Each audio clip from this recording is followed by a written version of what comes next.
Well, today marks 2 years since the massacre at Robb Elementary School. On May 24, 2022, a gunman walked into the school and killed 19 students and teachers on the screen right now. Hard to see 2 years later. Look at those faces. Well, 2 years later, still, the families are fighting for accountability while mourning the tragic losses.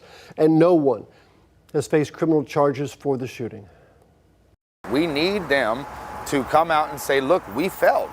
We failed. And we're going to do what is right moving forward. A video from Robb Elementary shows on the day of the shooting, it took officers 77 minutes to enter the classroom where the shooter barricaded himself in with those little boys and little girls and their teachers. Officers were on the other side of the door. They were just waiting for directions. There's compelling evidence that the law enforcement response to the attack at Robb Elementary was an abject failure. That's Texas Department of Public Safety Director Steve McCraw.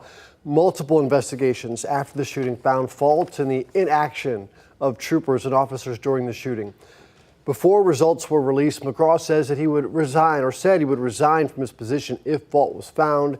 He never did.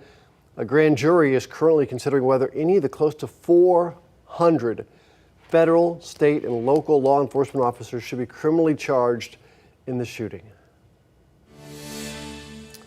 It is a 5:05, taking a live look at the U.S. Capitol. After the shooting, federal lawmakers got to work on some gun reforms.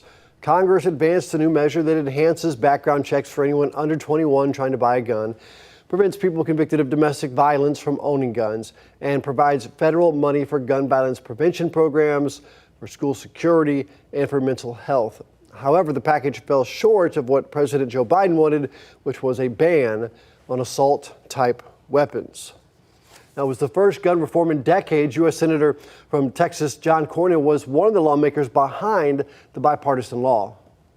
I don't believe in doing nothing in the face of what we saw in Uvalde and we've seen in far too many communities.